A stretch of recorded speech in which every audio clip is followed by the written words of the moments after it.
Mapigano mapya ya hapa na pale yameripotiwa kuzuka kati ya vikosi vya Iran na jeshi la majini la Marekani katika mlango Hormuz, huku mvutano ukiongezeka tena licha ya makubaliano ya kusitisha mapigano yaliyokuwa yamepunguza hali hatari katika eneo la Ghuba ya Uajemi.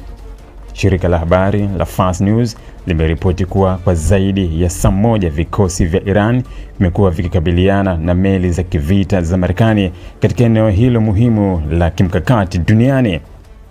Taarifa hiyo imesema mapigano hayo yalikuwa ya hapa na pale, lakini haikutoa maelezo ya kina kuhusu ukubwa wa mashambulizi, aina silaha zilizotumika wala kiwango cha uharibifu kilichotokea. Tukio hilo limezua taharuki mpya katika Mashariki ya Kati kutokana na umuhimu mkubwa wa mlango Hormuz katika biashara ya kimataifa ya mafuta.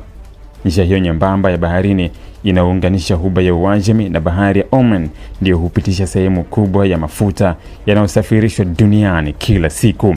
Kwa sababu hiyo, mvutano wowote wa kijeshi katika eneo hilo huwa unafuatiliwa kwa karibu na mataifa makubwa pamoja na masoko ya kimkakati ya nishati.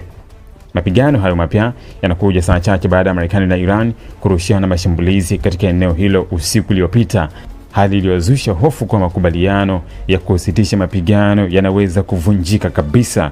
Katika tukio la awali, Marekani ilidai kuwa baadhi ya meli zake za kivita zililazimika kujibu mashambulizi kutoka kwa vikosi vya Irani wakati zikivuka mlango wa Hormuz.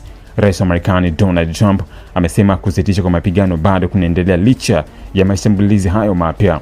Akizungumza na vyombo vya habari, Trump alisisitiza kuwa Marekani haitaki kuingia tena katika vita kamili na Irani, lakini akaonya kuwa Washington itajibu kwa nguvu endapo majeshi yake yatashambuliwa.